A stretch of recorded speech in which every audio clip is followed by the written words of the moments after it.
เบิ้งเงินในสอดในใช้เฮานี่จะได้เนาะขอโชคขอเฮงอีกเด้อขอโชคขอเฮงขอบมุกขอบใจเนาะขอบคุณทางแม่เพิ่นหลายๆเด้อเนาะที่ช่วยทางลูกๆพี่น้องเนาะบอกกับแม่เพิ่นให้พี่น้องเงินเนาะพอได้ซื้อเล็กเพิ่มแล้วก็ให้ทางสร้างแจ้งเพิ่นนำพี่น้องเนาะก็ได้นำพ่อแม่เพิ่นนั่นแหละพี่น้องเนาะก็คือทางในตู้อนุนพี่น้องเลยเนาะทางในตู้อนุน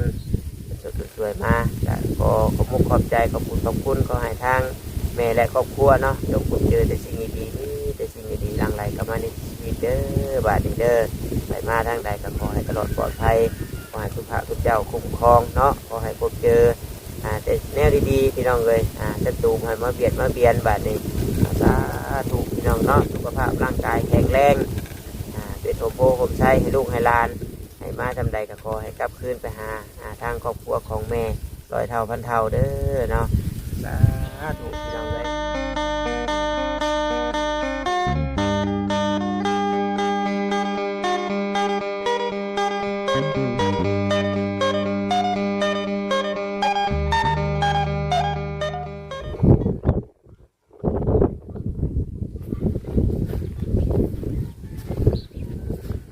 ฮะแบบตัดเล็กเว้ยแต่มันยังไงก็ใช้ได้แล้วเก็บไว้นู่นใช้ได้ดอกพี่น้องเลยเนาะเมื่อวานนี่หลังจากพากันขึ้นจอดโค้งเล็กอย่างมันแล้วเรียบร้อยแล้วก็ไม่ได้ถ่ายคลิปให้พ่อแม่พี่น้อง FC ได้เบิ่งได้ชมน้ำกันพี่น้องเนาะเนื่องจากว่ามันค่ำแล้วก็ป้าตาก็ไม่ได้ถ่ายคลิปให้เบิ่งพี่น้องเนาะก็เลยเอามาถ่ายตอนเช้าพี่น้องเนาะนั่นครับผมเก็บเศษเล็กหรือว่าขี้เอาไว้เนาะเบิ่งโมมไก่น้ำกันพี่น้องเลย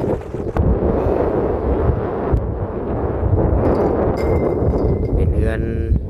2เพิ่น2 ซ้อนหรือ3 ซ้อนเนาะก็ทั้งนี้ปินหน้าไปในบ้านเนาะพี่น้องเนาะบางคนเพิ่นก็ว่าอยู่คือบ่ปินหน้าออกทางที่เบาต้าว่าซั่นเนาะผู้เฒ่าผู้แก่เพิ่นว่ามันจังได๋เพิ่นเอิ้นหวงตะเว้นบ่หรือว่าสู้กับตะเว้นเนาะเบาต้าก็บ่จักพี่น้องเอ้ยจังได๋ก็ขอกราบทักทายสบายดีเด้อพี่น้องเด้อนี่แหละเนาะส่วนสเต็ปทางหลังนี่แม่นบ่สั้นปานใดพี่น้องเอ้ยพากันถูกหัวเสาลงกับสร้างแจ้งเพิ่นกับทพกูเป็นง่ายนี่ก็ได้เพิ่นก็ว่าน้ำสิไหลอยู่บ่ว่าซั่น บ่าวตาว่าบ่เรือแล้วนี่เนาะไหลดอกตะกี้ว่าสิเอาอันสีเทิบๆลงมาค่อยพี่ได้พี่น้องเนาะบอลฮูนี่พี่น้องเอ้ยแต่ว่าเบิ่งในกล้องนี่นะมันก็คือเงียนคือชันอยู่แต่ว่าแท้จริงแล้วมันก็โตนกันอยู่พี่น้องเนาะโตนกันเยอะความยาวของเฮือนน่ะ11 เมตรพี่น้องเนาะความกว้างนั่น6 เมตรนี่แหละพี่น้องเนาะ11 คูณ 6นะโอ้เสียงยังน้อบาดนี่ พอสร้างแจ้งเพิ่นแทกเบอร์คือว่า6 เมตรนี่แหละพี่น้องเอ้ยแต่ยังไม่ได้ทาสีเนาะเพราะว่าทาตามห้อยเชื่อมนี่แหละพี่น้องห้อยเชื่อมห้อยจอดนี่แหละ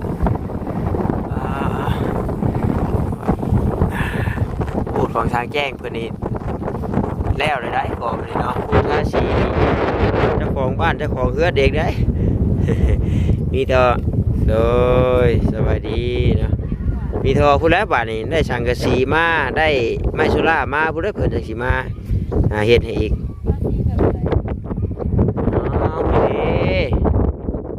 ตามห้อยเชื่อมห้อยอย่างนี้โบทางตามเดือดทุกนี้อยู่ไอ้ทางกับขาวเลยเด้ใช่มันกันกับขี้เมียงเนาะโอ้นมกันลงมาได้แล้วถ้าปืนขึ้นพูดแล้วบาดเลยพี่น้องเนาะ เบิ่งเงินในสอดในไส้เฮานี่จะได้เนาะขอโชคขอเฮงอีกเด้อขอโชคขอเฮง2256 356พี่น้องเนาะเอาเฮงโอ้ยปั้มกินขนมระบาดเลยเนาะ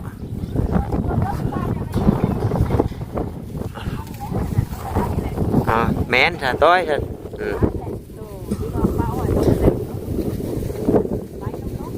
เด็ดบัดไปฟิวทั้งใดบัด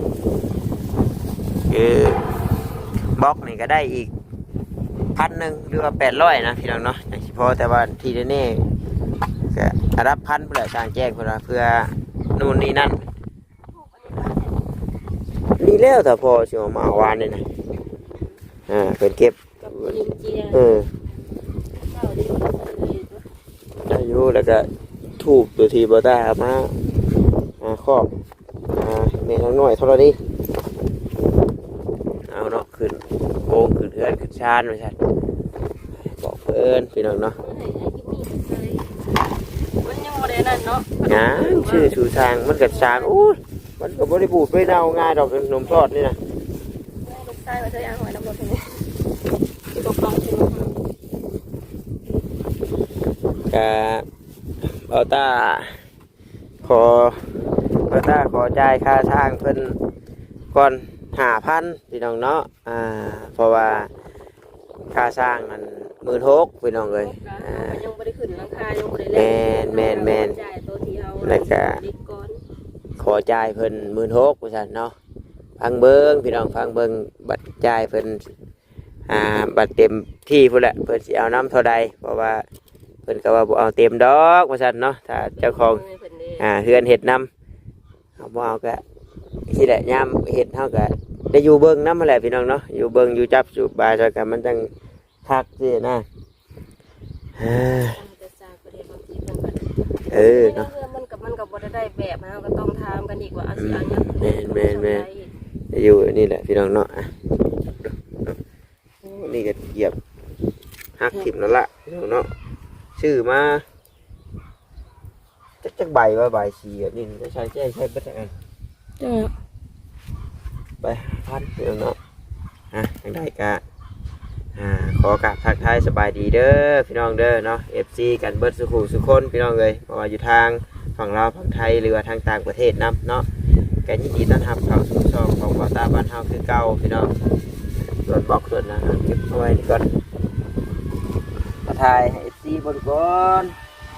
พี่น้องคิดว่าเอ้าบัดแล้วก็แล้วปุ๊บบัดเดียวเลยเนาะบ่เห็นเลยพี่ซั่น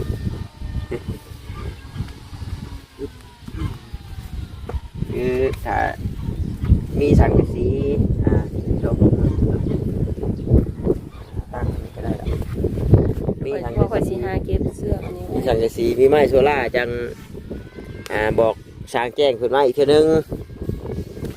นะให้ก้อนตัวไหนมาอีกเด้อเก็บเอาไว้ก่อนเดี๋ยวบอต้าที่เข้าไปถามเบิ่งก่อนพี่น้องเนาะเพราะว่าทางช้างมันไล่ให้เรียบร้อยแล้วล่ะปวงความยาวของเคลื่อนที่นะแล้วเข้าไปให้ทางห้านสังกะสีเพิ่นเขียนบินให้เนาะว่าราคามันเท่าใดกันแท้สินะอาจจะสิได้ผู้จักล่วงหน้าโอ้ย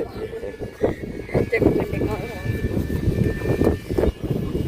ได้ผู้จักนะพี่น้องเนาะว่างบสังกะสีเบิดเท่าใดไม้โซล่าเท่าใดแต่ไม้โซล่าที่แน่ๆนี่จากที่บอต้าเคยซื้อเข้าบ้านเพื่อนสาวต้าก็แม่นตับละ500,000พี่น้องเนาะอันนี้เด้ว่าแต่ว่ามันก็ผ่านมา2 ปีแล้วเด้พี่น้องเนาะปี2 ปีเลยก็จากที่บอต้าเคยซื้อพี่น้องเนาะ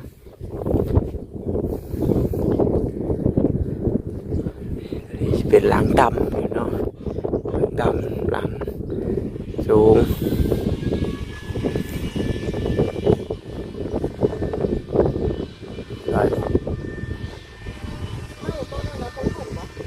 พอแล้ว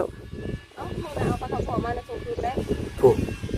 ตรงคือนี่เบรกมาทางเครื่อง มาถางเปลือกคนนี้เนาะโอ้คนตีช้างแจ้งเพิ่นก็ลืมบ่นี่โอ้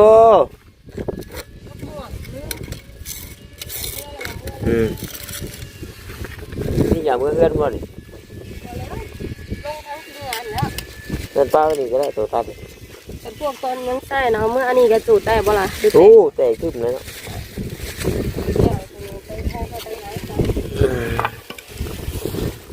อ่ะตัวนี้เอาเมื่อนี่ขึ้น พยายามมาเก็บยุกเหยื่อเลยเนาะมันปูของมาเกี่ยวพวกนี้เยอะไปทั้งหมด แก้วถือก็ได้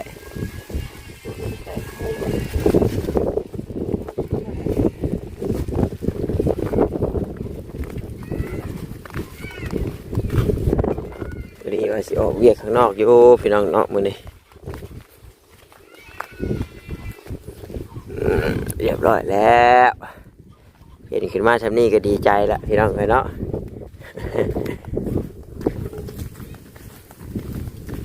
เก็บโอ้มันถึงเหี้ยว่านะได้ถุงยางไว้ใช้อะไรนะถุงยางไว้ใช้อินเจียอ๋อโทษหายอย่างเด้อบาดนี่หายอย่างเด้อบาดนี่เนาะว้ายอยู่ทางนั้น ตั้งกล้องนี่แหละพี่น้องเลยแต่พอได้นั่งชดนั่งเช่าแต่อยู่ห่มนี่แหละพี่น้องเนาะห่มไผ่ส่วนต้นม่วงกับปลูกกับเอาบุทันได้มาอยู่กับแบ่ได้พี่น้องเนาะเห็ดหัวกับแต่โบได้ตะนางกับที่กับโบยูพี่น้องเลยแบ่เนาะบ่ตาเอาไม้ทางไผ่เอาไม้ทางมาเห็ดอยู่เดี๋ยวโบไหวโบยูเพิ่นจะได้โบได้มืดบ่แต่ไม่ได้อยู่เนาะส่วนตัวที่บอต้าคูนข้างหลังอันนี้แต่ว่าที่ไว้ปลูกต้นไม้ที่กันนั่นแหละพี่น้องเนาะเพราะว่าที่เอาต้นมะข้าวแน่ต้นมะม่วงมะลำไยไปสั่นเนาะแต่ก็พอได้ก็มะเฟืองมะยังนั่นแหละพี่น้องมะมี่มะยังนี่แหละพอได้กินแล้วก็พอได้ห่มได้เงาเพราะว่าที่ได้น่ะเบิดได้เดินเบิดได้เฮือนนี่ก็มีโทรก่อไฟนี่ได้ ได้ส้นก็ได้แต่ว่าแดงเพิ่นออกมาก็พ่อทับอยู่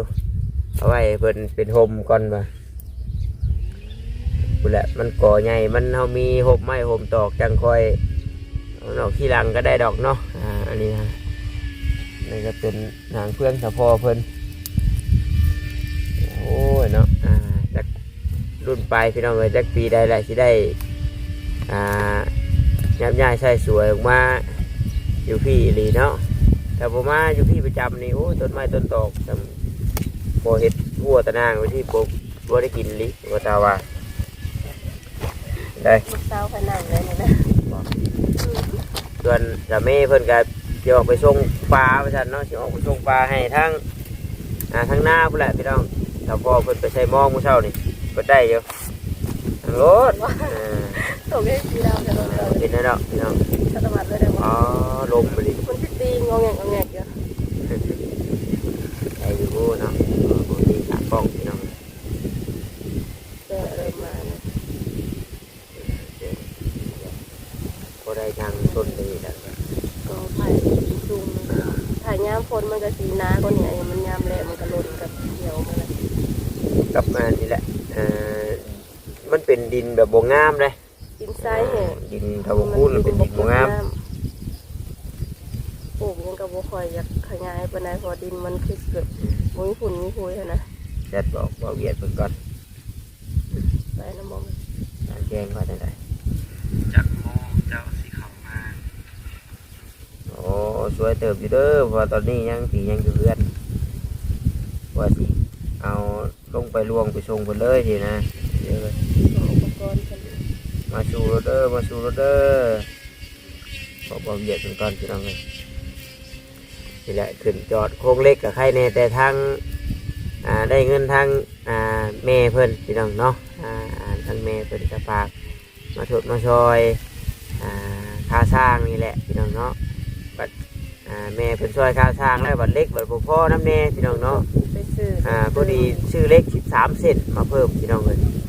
เส้นตัวใหญ่นะเพื่อนเส้นขาวหรือว่าตรงมันพี่น้องเนาะตัวพาดกับหัวเสานะซื้อมาเพิ่ม3พี่น้องเลยตัวเล็ก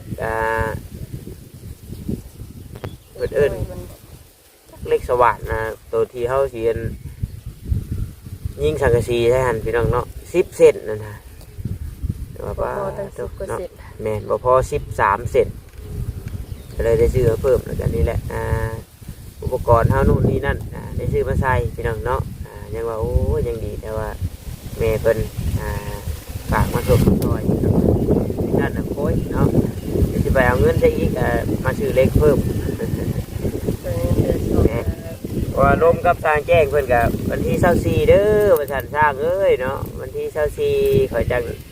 สิให้เจ้าจัก5,000ประชันนะให้เจ้ามาขึ้นในก่อนได้บ่จัดเนาะสร้างเพิ่นก็ได้อยู่ก็เลยให้เอาสร้างเพิ่นมาเฮ็ดก็เลยแม่เพิ่นฝากเงินมาให้พอดีพี่น้องเนาะบ่ได้ซื้ออุปกรณ์เพิ่มบ่ได้ซื้ออุปกรณ์เพิ่มเบียร์น้ำมือน้ำพี่น้องเลยบัดเฮ็ดดลีนั่นมันบ่พอสิน้อยบัดใดได้พี่น้องเนาะสมมุติว่าสิแล้วเอาลงมือเฮ็ดมันก็เว้าตั้งแต่ทุกยอดพี่น้องเนาะตั้งแต่ยีดเบียร์ตั้งแต่ใบตัดช่างมันนะมันก็โอ้เบิดพอถ้าซื้อมาแอบปลายไปได้พี่น้องเนาะแต่มันถามมาเบิดบอลก็บ่เบิดดอกพี่น้องบัดนี้เรื่องเฮาบ่ทันแล้วบัดสมมุติว่าเฮาไล่ทางกระสีก็ต้องไล่น็อตมานำเด้อทางพุ่นน่ะเนาะน้อยสิว่าบอกทางกระสีก็มีกำลังกระสีเอายังไปจับไปยึดอยู่เนาะแม่นมันต้องมีน็อตมีหยังมันได้แง่ประจันเงียนใช่ที่น้องพี่น้องเนาะบ่ทราบยังตายึดอยู่เงียนว่าค่ะแล้วแต่ว่าคือเงียนได้สิดอกตายังยิบเข้าโอ้ยสูงหมดดิถ้ากล้องแล้วต้นมะขามมันมุมเลยพี่น้องเอ้ยคิดพุ่น50ก็ได้แถมล้มอีกนะพี่น้องน้องมันตีงพยายามมันตกอยู่เลยเบิกมุมก็เด้อพี่น้องเด้อลายหูลายตาเนี่ยนะธรรมชาติโดยบริการกล้องฮอดแก้งแล้วพี่น้องเนาะจากเมื่อก่อนก็ได้ที่ว่าหัวลมได้เราเห็ดโปรเนตในกระตุกนี่ค่ะก็แหละแถมยันFCเพิ่นแล้วสิบ่ได้อันนี้เถียงดังกูจักแม่นซักไม่ก็บ่ได้ใส่ไม้คือเขาไม้น้อยๆนะมันต้องมีอันแนวกันลมอีกแล้วพี่น้องเนาะกันลมกันอย่างนี้แมลงมีอันบุญบ่แมลงแม่นสิไปโมบุญอันน้ำผู้เฒ่าพี่คนเสียอยู่บ้านน้อยอะไรเนาะโอ้ผู้เพิ่นนั่นช็อกแม่นผู้เพิ่นช็อกเป็นไปโมบุญในมือนั้นเพื่อนไปเกาะพี่น้องเขาบ่บุญสารวัตรนะแล้วเพิ่นมือสติทุหันแล้วเพิ่นก็ไปเลยแต่ไม่บุญแจกกับเพิ่นมื้อนี้นะแต่เป็นโมบุญแล้วเพิ่นนะแมลงละใช่เนาะกับข้าวมันอยู่นะอยู่กับแบบที่แหละงางลมมาอยู่บ่อยู่เห็นไหมได้ละพี่น้องเนาะจมยันกองตกเยอะลมมาได้ตีงงเงเนาะขาตั้งกล้องแต่ก้อนมีอยู่พี่น้องมันฮักก็แล้วตัวใหญ่ๆนะตะกี้มัดใส่ก้นเขียวจักไปได้ไปถ่ายคลิปนะ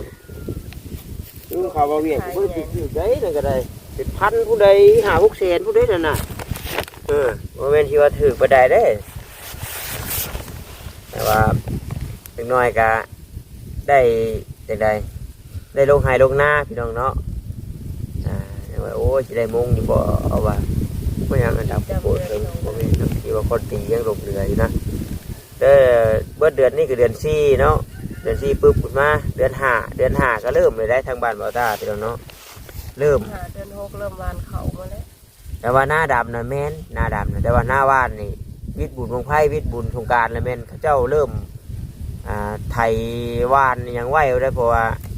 เพื่อให้ฝนตกเด้เพื่อฝนตกอันสุดเขาการอึ้งกันอย่างนี้นะฝนตกลงมาเลยกันให้เพิ่นออกมาแบบคือเขาเหื่อยได้ป่ะนี่นี่คือเขาวานพี่น้องเนาะถ้าผู้ใดวานล่าก็แม่นก็ได้คือกันพี่น้องเนาะวานล่าวานหน้าวานนั่นกันแต่ว่าถ้าว่าผู้ใดเห็ดไฟเห็ดหัวปีนี่ก็เดือน5 เดือน 6เจ้าก็เริ่มเห็ดแล้ว พังเบิ่งปีนี้ก็สิได้เฮ็ดจังไห้แหละเพราะว่าตัวสวนมันนี่ก็แต่ว่าบ่ใส่คันใส่หยังบ่ได้ปีนี้โอ้บ่ทรงปานใดดอก ปีนี้ก็สิบ่ได้ดอกปีนี้หญ้ายังมันก็หลายน้ำบ่อยู่เลย มันเป็นดินเก่าเลยเด้บัดนี้ปีคือนี่นั่นมันยังเป็นดินพุยอยู่บัดนี้มันแน่นได้บัดมันแจกไปได้พอเฮาขาดเฮาไถ ปลูกยังไงแล้วนี่ บ่ก็สิเฮ็ดหน้าคือเก่าแหละพี่น้องเนาะแต่ว่าสิได้ไถกบเป็นคันนะเอารถไถเฮาไถเฮ็ดเป็นคันเฮ็ดเป็นให้น้อยเอาละหวานเอา เป็นขัดเป็นให้อันหน้าไปก่อน แม่นคันเป็นให้หน้าก่อนเนาะ ผมมีเงินเอารถไปดุดไปเถอะเป็นไทยก็มีแล้วจะรถไทยเป็นคันน้อยไปก่อนเนาะพี่น้อง มันหลายเนี่ยสิบ่ตาบอกบัดรายได้เนาะบัดมีทางเดียว ว่า ก็ ไงตัวใดที่เห็ดไปได้ก่อนเห็ดไปก่อนตัวใดที่บ่จำเป็นกับบ่เห็ดนะคือไปไทยไปอะไรเลยจ้ะ ปะจ้ะในท่านก็คือบ่ตาเว้าแหละพี่น้องเนาะคลิปนี้ก็มาถ่ายให้พ่อแม่พี่น้อง FC เบิ่งก่อนกันเนาะหลังจากขึ้นโครงเหล็กมันเรียบร้อยเนาะบ่แม่นว่าแล้วในชุดโค้งได้แล้วทอจอดเหล็กเชื่อมเหล็กก็คือได้พี่น้องเพราะว่ายังบ่ได้ขึ้นสังกะสียังบ่ได้ใช้ไม้สุรายังมันดอกเนาะอันนี้คือแล้วแต่พูดเหล็กคือบ่ตาเคยเว้าแหละว่าเอามีสำนี้เฮาก็ขึ้นสำนี้ไปก่อนสินะดีกว่าเฮาสิไปกองเหล็กไว้พื้นขี้ดินนะมันฝนตกฝนหยังเลยเหล็กมันกองกันนั่นบัดอยู่ทางในพุ่นพี่น้องเนาะมันขึ้นขี้เกลือแม่นแล้วเฮาแนมเบิ่งตรงนอกนี่อันนี้อยู่แต่ว่าบัดตัวทางในกลางเฮาซ่อนกันไว้นะขึ้นขี้เกลือได้พี่น้องเหล็กอันนี้ก็ได้ก็มีแต่ว่าส่วนค่าสร้างเนาะส่วนค่าสร้างก็พอได้นำแม่เพิ่นพี่น้องเนาะฝากมาให้แล้วก็บล็อกนี้เนาะส่วนของแม่เราพี่น้องเลยตะกี้แม่เราก็ให้ซื้อบล็อกซื้อปูนพี่น้องเนาะซื้อแฮซื้อทรายแหละมาไว้แต่บ่ตาก็ได้แต่บล็อกนี้แล้วก็กับบานวงกบมาไว้เนาะตัวแฮตัวทรายนี่เพราะว่าเฮาบ่ทันได้เฮ็ดนะเฮาบ่ทันได้เฮ็ดในส่วนที่ว่าตัวกอบ่ตาก็เลยบ่ทันซื้อเนาะเพราะว่าถ้าเฮาสิซื้อมาก็คือบ่ตาเว้าแหละเนี่ยมันสิแหละขออนุญาตนำพี่น้องเนาะมาซะมาหยังส่วนดินทรายน่ะดินแฮแค่นี้มันนักโมดินทรายนี่ปิวเจือนทีแรกมันมาตาไกลพี่น้องเนาะมันเข้ามาหยอกกันมันเย็นดินทรายปะจ้ะเนาะมีแต่ทางบ่ใต้เองก็ได้ขอ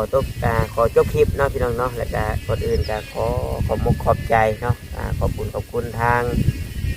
แม่เพิ่นหลายๆเด้อเนาะที่ช่วยทางลูกๆพี่น้องเนาะบอกกับแม่เพิ่นให้พี่น้องเพิ่นเงินเนาะพอได้ซื้อเล็กเพิ่มแล้วก็ให้ทางสร้างแจ้งเพิ่นนำพี่น้องเนาะก็ได้นำพ่อแม่เพิ่นนั่นแหละพี่น้องเนาะก็คือทางแม่ตู้อนุนพี่น้องเลยเนาะทางแม่ตู้อนุนช่วยมาก็ขอบคุณขอบใจขอบคุณขอให้ทางแม่และครอบครัวเนาะจงพบเจอแต่สิ่งดีๆนี่แต่สิ่งดีๆหลั่งไหลเข้ามาในชีวิตเด้อบาดนี้เด้อไปมาทางใดก็ขอให้ตลอดปลอดภัยขอให้คุณพระคุณเจ้าคุ้มครองเนาะขอให้พบเจอแต่แนวดีๆพี่น้องเลยจะตูมให้มาเบียนบาดนี้สาธุพี่น้องเนาะสุขภาพร่างกายแข็งแรงเป็นโอโบผมใช้ให้ลูกให้หลานให้มาทำใดก็ขอให้กลับคืนไปหาทางครอบครัวของแม่100 เท่าพันเท่าเด้อเนาะสาธุพี่น้องเลยดีใจอยู่บ่เห็นครับดิ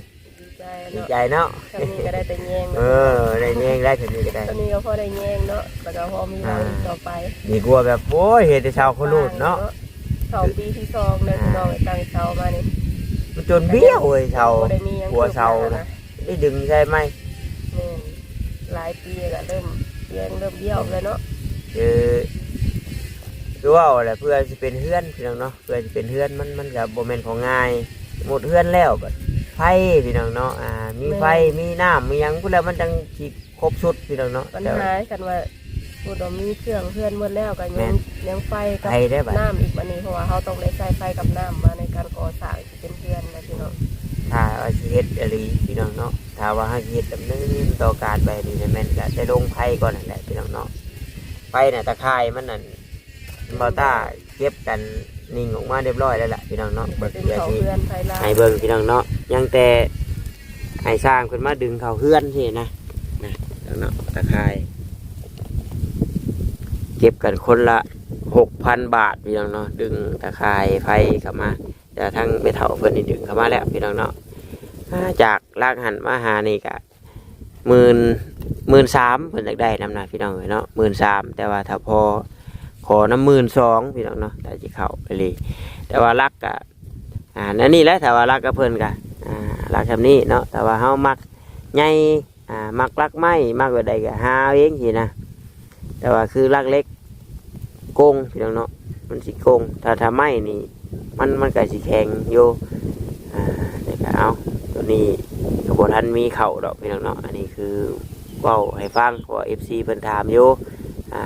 ราคาไฟเท่าใดบ่ตาว่าซั่นแม่น13,000มาแหละพี่น้องเนาะแต่ว่าขอต่อน้ำเพิ่นซื้อดอก12,000เพิ่นลดให้เพราะว่าเฮาต้องได้ใช้น้ำได้บาทนี่ถ้าว่าเฮาสิกอนะเฮาสิกออหยังเฮาสิไปเที่ยวเสียบแต่เพื่อนหมู่ก็ได้อยู่พี่น้องเนาะแต่ว่าคือว่าง่ายๆแล้วมันโมเมนต์สิมือ2 มือได้บาทเดี๋ยวนะเก่งมุกเก่งใจเพิ่นแน่พี่น้องขอต่อไฟน้ำเอื้อยเพิ่นนี่ก็โอ้ยขอบใจละลายเนาะที่เพิ่นก็ให้ต่ออยู่พี่น้องเนาะก็เสียค่าไฟช่วยเพิ่นทำเพิ่นอยู่เที่ยวหายไปยามันบ่พอกันบินไฟออกมาถามว่ามันบ่พอกันจะได้เสียเพิ่นเติมอีกให้สามีแล้วเสร็จนี่เนาะแต่ว่าเอ้ยถ้าว่าบินไฟมาถ้าว่ามันแพงกว่าหั่นแหละให้บอกเด้อสินะเดี๋ยวจุมเฮาสิจัดการในดอกเพราะว่าบอกเพิ่นในเด้แต่มือเฮาสิเฮ็ดสินะเดี๋ยวจัดการในดอกคือเป็นหยังบ่ตาจังไห้ก่อนนั่นคนเฮาเนาะพี่น้องเนาะมันก็อยากใช้อยากหยังเลยถ้าว่าเป็นเงินพี่น้องเลยเขาให้ก่อนเราคิดว่าซ้ำคือเขาน้ำเพื่อนเคยเสียแต่ละเดือนประมาณนั้นค่ะยันว่าเขาใส่ไฟแพงไปยันว่ามันแพงแม่แจ้งความก็มีสินะบินมาอีกให้เพิ่มอีกไปฉะนั้นนั่นแหละเนาะนี่ก็จะได้ขอไปเวียกไปงานก่อนส่วนสามีก็ไปส่งปลาแล้วก็กลับมาเอาลูกสาวเนาะพี่น้องลูกสาวกับบ่สบายเนี่ยไข่เมื่อคืนเลยกันทั้งลูกสาวทั้งไม่เท่าทั้งไม่เท่าทั้งลูกสาวทั้งแม่เองก็ต้องมุกย่อยเนาะตรงนี้เป็นว่าเป็นไอพี่น้องมันอากาศเปลี่ยนเลยช่วง2-3 มื้อผ่านมาบัดฮ้อนแห้งสิได้บัด2 มื้อนี่สั่งแม่ค้าขนมข่อยก็เป็นไข่แม่น้องนิ้วก็นอนอยู่ห้องหมอบ่มื้อนะแล้วก็เครื่องก็ไปลงขายนี่แบบเครื่องมันบ่พอได้ขายมันบ่มีบ่อนเอาอะไรกันเลยบ่ได้เอาบัดนี้ก็เลยบ่ได้ลงตลาดนั้นซะเนาะพูดละเท่าเพิ่นดีเพิ่นเช้าพูดแล้วเพราะว่าซาลาเปาเฮาก็ปั้นเองบ่เป็นขนมเฮาก็เฮ็ดเองบ่เป็นแต่มีแต่ขาไก่บ่ลูกชิ้นบ่มันแบบมันกระเทินนะกำไรอันเล็กๆน้อยมันแบบบ่หลายอันแบบบ่ได้ค่าน้ำมันไปซับพี่น้องเนาะเอานั่นแหละซะสบายดีซะเนาะโดสบายดีพี่น้องเนาะปลาลันเด้อบาดนี้เด้อ